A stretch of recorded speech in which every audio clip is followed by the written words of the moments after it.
Hello and welcome to No Rest for the Weekend, where we go behind the scenes and talk to the creators of independent entertainment. I'm Jason Godbey, and with me in the Rabbit Hole studio today, she is an actor, writer, director, Miss Taylor Coriell. Welcome, Taylor. Thank you so much for having me. It's great to have you. Thank you for making the schlep to Brooklyn. Of we course. always like it when people come down here, as opposed to me traveling to them. It's so much easier because we have a studio. Anyway, thank you for coming. I wanted to jump right into it. You have a series that we want to talk about. But first, I want to learn a little bit about you. So kind of tell me about your background. How did you get into acting, filmmaking, and, what is your origin story, so to speak? Yeah, so I started doing musical theater when I was 10 or 11, and then I went to a performing arts school. And then when I went to college for vocal performance. So my degree is in classical music and opera and musical theater.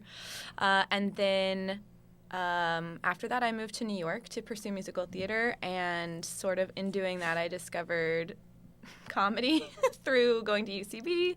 And in moving here, I met my writing partner, and that's sort of how I got into writing and producing and directing, as well as acting. Very cool. So who's your writing partner?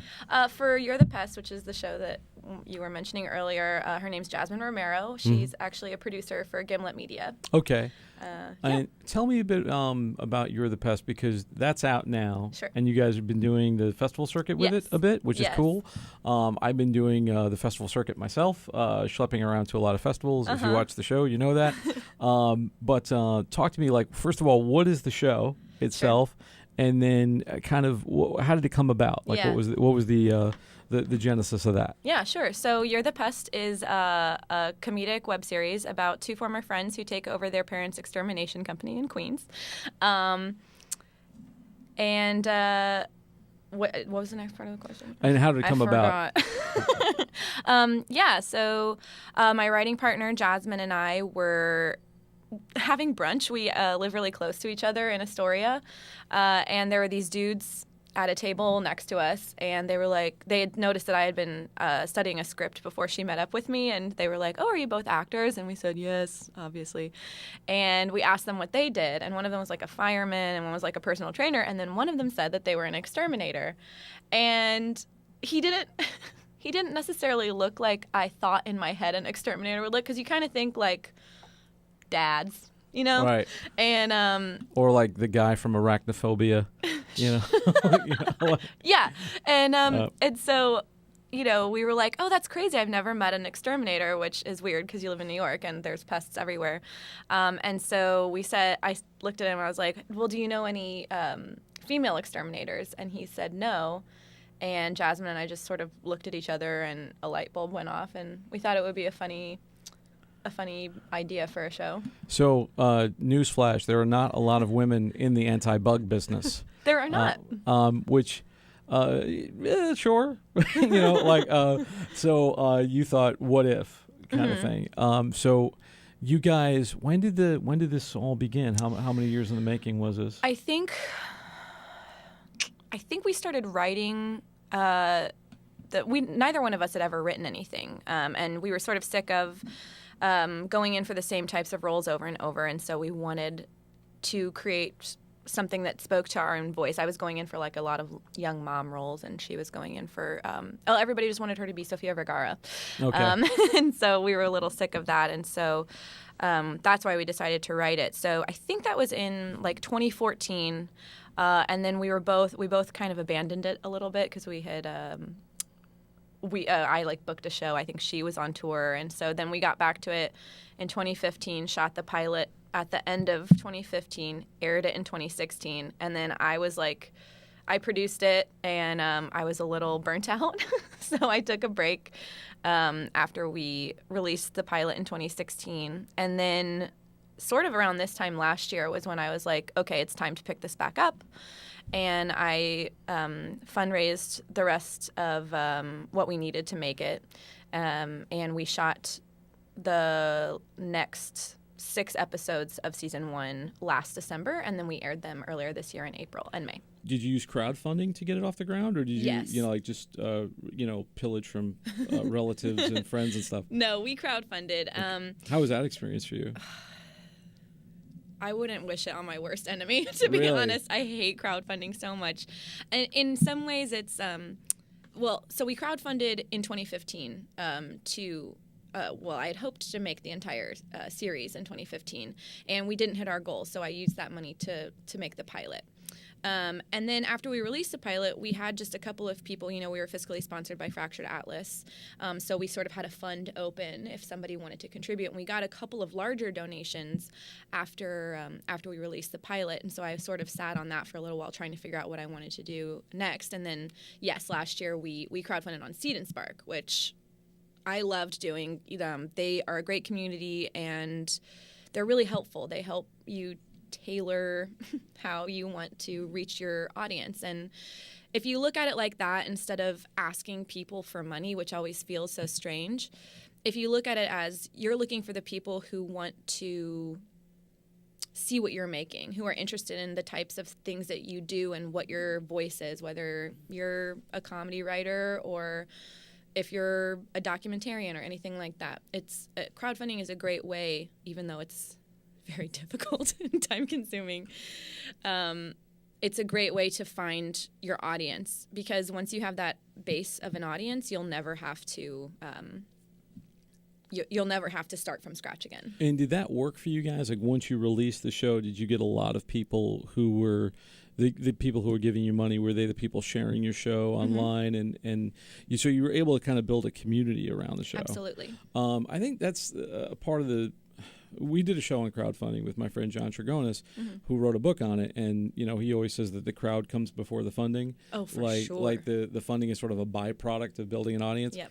But building an audience is no small feat either. No. I mean, I'm on this show, and we've been building the audience gradually since we started. But like, would you say that the crowdfunding part of it, was that the biggest challenge, or were there other sort of obstacles along the way that you had to conquer? Was it the biggest? You're saying, is it the biggest obstacle of getting it made? Of getting it made. Yeah, I would. It was my first project as a writer with Jasmine, and then also as a producer. And so when it's your first thing, you don't have anything to show anybody else. So they don't know. They don't know like what you're capable. And honestly, at that point, I didn't really know like if I could do it at all either, and if it would look how I wanted it to look, and if it would come out and come across how I wanted it to look. So yeah, it's one of those things you don't know you can do it until you do it. Exactly. Kind of thing. You just have to roll up your sleeves and figure it out. Can I fly if I jump off this cliff? Yeah. Kind of thing.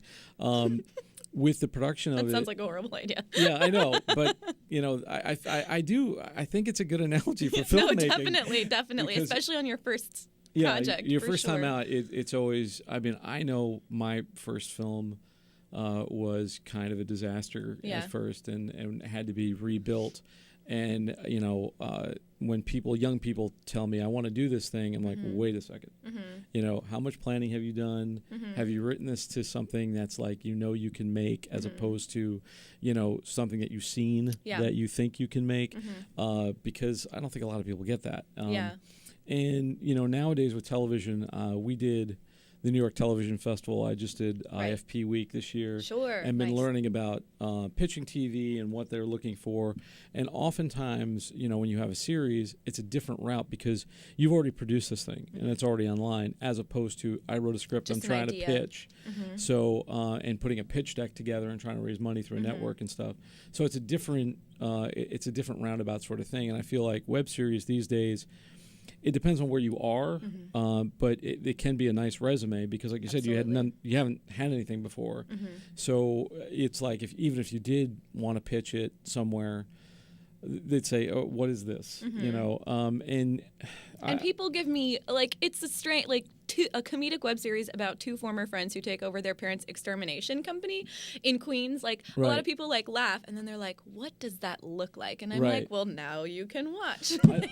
I've seen the show, and I liked it. I thought who's your co-star? My co-star Adriana Di Girolami. Right, whose name I can never pronounce right. It's long. She's it's long in Italian. I think now, were you guys friends previously? No, actually, Jasmine and I wrote the show, and originally Jasmine, we thought might play that role. And then she moved off into a sort of a different career track. And so we were like, okay, we need to find a Marissa. And our director for the pilot, Chris Beyer, went to NYU with Audrey, and he, I brought him on to help develop the script after Jasmine and I had finished, and we were looking for Marissa, and we knew it had to be somebody who I had a good chemistry with, because I still wanted to be able to play Alex, and so he brought her in for a read, and we just clicked immediately. That's tough. I think that's another thing people don't realize, because you have you could have the two best actors in the world, and then you get them together, and there's nothing. Yeah. I've seen that happen where you're just like, why are these two people on screen? But you guys, I think you guys do seem like, that's why I thought you had collaborated with her in the beginning, because you guys you're so good on screen together. Right. Well, after we brought Audrey on. We took the script, Chris and I took the script into a sort of a rehearsal room with Audrey, and as I went through that process and read it out loud with her, and we worked with him directing us, I would take it after our rehearsals, and I would go back and sort of tinker with it to sort of fit her voice more, because she and Jasmine have a lot of the similar sensibilities, but I think Marissa the character of Marissa has gone a little bit in a different direction than it did originally. Because you let the actor inform the character. I think that's good too, and I know. Well, it's different, right? Because if you like Michael Caine said in his book, movies are made, plays are performed. Like when you have a play, it's the writer's medium, and it's that character forever. Yes. Blanche Dubois is Blanche Dubois in every production. But if you're going to be on camera and you're writing it and you have that cast, and you can tailor it writing-wise, you're going to get such a more natural performance out of the person, rather than trying to kind of squeeze them into this suit that you made, for sure, kind of thing. What I always ask this question, and sometimes not always an easy question to answer, but for you, because it's not like this is old hat for you, and you've been doing this for 20 years, right? But since having this experience a few years ago and to where you are now, if you could go back in time, what advice would you give yourself? I told you it wasn't easy. Yeah, it is a hard question, because there's nothing I would change about how long it took to make the first season. In some ways, I mean, obviously I wish it hadn't taken the last 4 years, but I'm glad that it did, because my taste has evolved over that time. But I think what I would say, if I could go back, would be to trust my gut more about my own taste, and about TV is TV is like the creator's medium, there are famous showrunners now, like you think about like Shonda Rhimes or someone like that, like her shows are her vision. And so I've always been a big collaborator. I like having people who are smarter than me in the room, because I think it makes me better. I learn from them. I don't like coming into any experience not ready to learn from people. And so, but to that same, point, you have to trust what it is that you saw in your head. And there are many times on this that I've on this project that I've like questioned what I thought and whether or not I was making the right decision, for music or for hiring new people or anything like yourself, that. Yeah, just quitting, just trusting my taste. And realizing that maybe it wouldn't be what somebody else does, but it's what makes my stuff unique. Well, also, as a writer, because this is a new thing for you. Like you've been an actor, but that happens to actors. There's this trend now where actors are creating their own stuff, and that's great. But not every actor is a great writer. True. And it takes practice. It does. Like if people tell me I'm a good writer, and I say I ought to be. I've been doing it for like 25 years. Right. But when you're first starting out, I think that is hard. Yeah. Because what the hell do you know? You have this thing like, and a little bit of that imposter syndrome can kind of kick in there, and you're like, I'm not J.J. Abrams, sure. or whatever. Well, and in that same way, that's why I always said along this whole throughout the whole process, I said I have to find people who I admire their work and who have that same collaborative spirit, where they don't want to make me feel dumb, but they're going to give it to me straight and tell me what they think, what's possible, what's not, anything like that. So I always wanted to have those people around me, and I think it definitely made this whole process like a great learning experience and also a great way for me to develop as a writer. Right, and that's like young wisdom, you know, and I feel like, no offense, but the biggest problem with your generation is that they don't do that. They think they know everything, and they try to do it themselves, and they suffer as a result. Because it's funny you say that, because I don't find that to be true with a lot of the people that I work with. I think that those people are just the loudest ones who ruin it for the rest of us. That could be it. I mean, I've seen that with people that have tried to work with me. Sure. But I also, I see it. I'm the type of person that, you know, if somebody brings me a project, I'm like, this is what's possible. This is, you know, and it usually all comes down to money. I don't know how much money you had to play with for this, but I'm thinking that, you know, you didn't have millions to deal with per episode. Not, no. So, you know, you always have to like stretch the dollar and try to make it work. And not everybody wants to kind of accept that. Yeah. You know, but I think with this show, because it's a good show, I think it's well written. I think it's well done. And I like the point of it is that you kind of made it simple enough to make it good, so that, because the show is essentially these two people, you know, and when if you have two good actors and decent writing, it's a good show. Like, you don't need special effects. There's no car chases or anything like that in it, or big stunts or anything. So it doesn't take tons of money to make something that works. Yeah. And I think you guys, when you guys were writing it initially, were you thinking like producers and going like, we can't put that in there because we're never going to get enough money to do it? Or were you was that sort of like, we have to rewrite based on reality because of what we have budget-wise? Well, I would say that when Jasmine and I started writing it, that we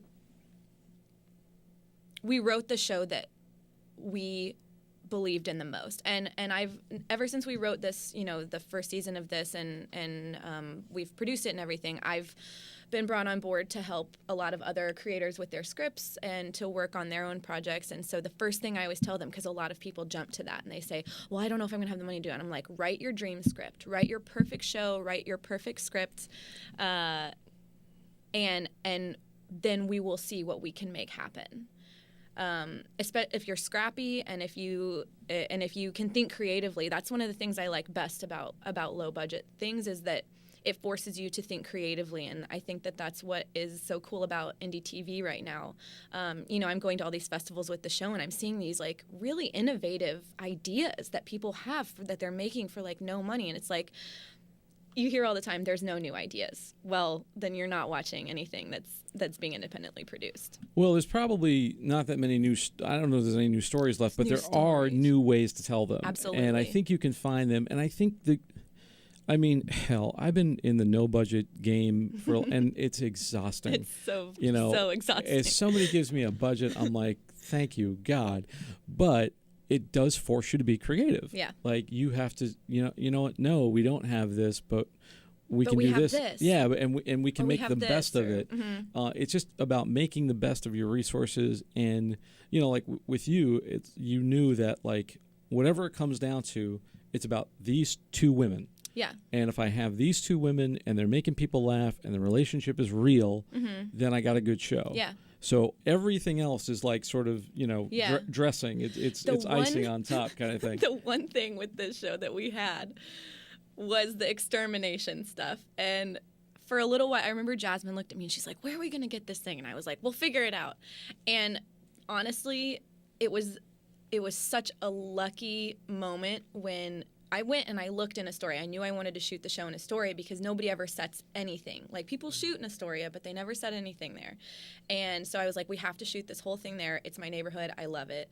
And so I started looking around at, like, pest control places that, you know, I could reach out to and be like, can we borrow equipment from you? Can you teach us how to use it? Like, any of that stuff. And we... Hopefully without killing yourself. Yeah.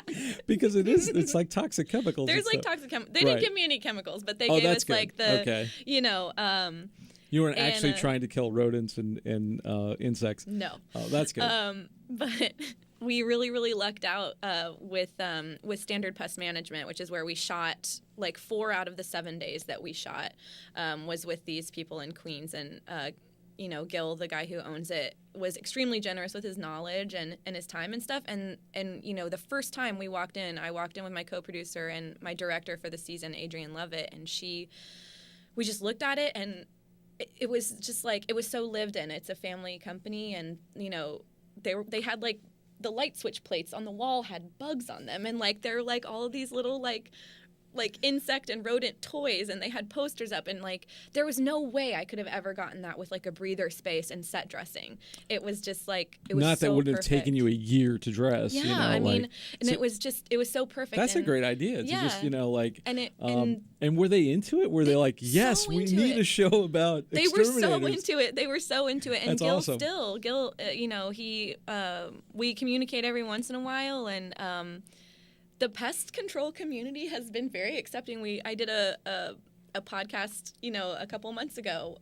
That's all. It was like 2 guys who were exterminators who have this podcast, and they were just like, "Do you want to come on the show and talk about You're the Pest?" And I was like, I'm not like a real exterminator, right? Like I can't answer any like really technical questions.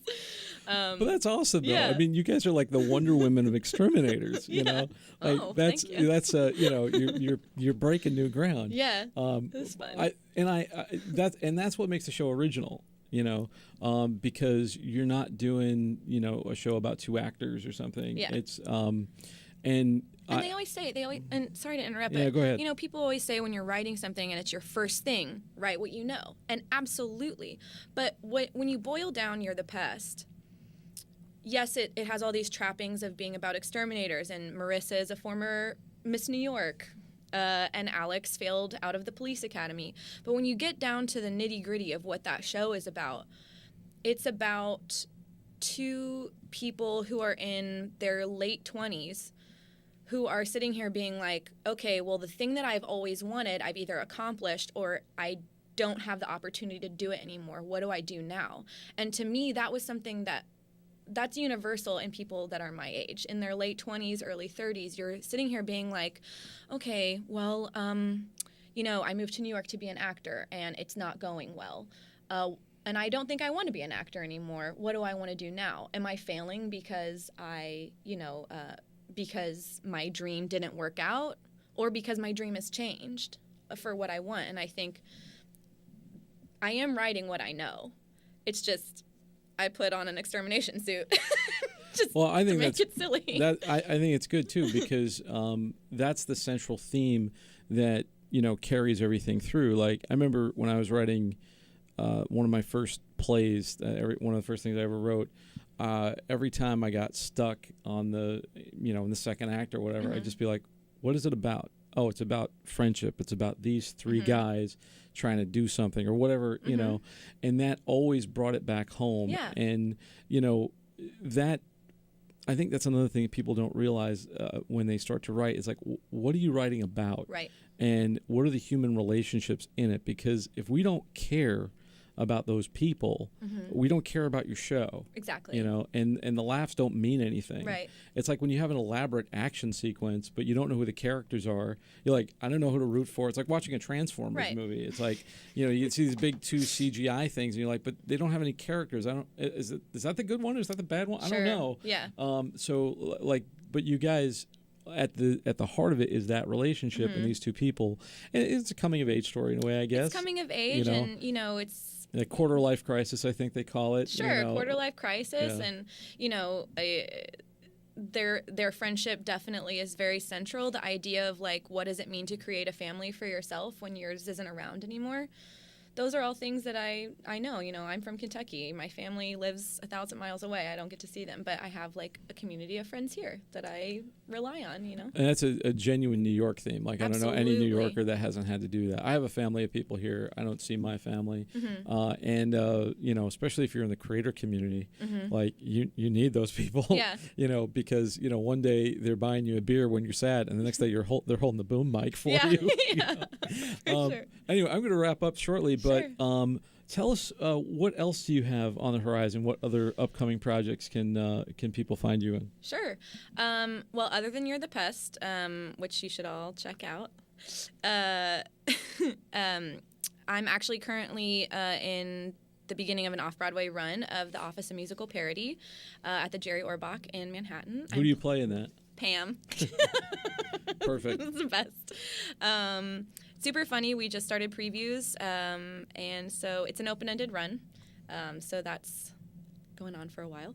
And then I'm directing a short in October, and You're the Pest is going to ITV Fest in Vermont in these next couple weeks, so I'm looking to be able to pitch it there, as well as 2 other scripts that I have, one with actually Audrey, who is my co-star in You're the Pest, and then one that I'm writing on my own. Fabulous. I wish you a lot of luck with that stuff. Thank you. And I think, one of these days I'll get up to Vermont to check that out. Yeah. I'm excited. Right now, we're in New York, so we've been covering festivals Sure. that are around town. But that's definitely one I want to check out. Well, we just got into NYC Web Fest. Fabulous, Surprise. fabulous. It's been doing well on the web on the circuit so far. Yeah. Fabulous. Yeah. So if people want to check out You're the Pest, where can they find it? You'reThePestSeries.com. And if they want to find you on the web, if they want to hire you or just admire you or stalk you, where can they find you online? My website is TaylorCoriell.com. You can also follow me on Twitter and Instagram at FrecklySoprano1. Awesome. So that's all the time we have for today. Thank you so much for taking this trip down the rabbit hole, as always. For No Rest of the Weekend, if you want to find more episodes of this show, you can always find them on our website, btrp.nyc.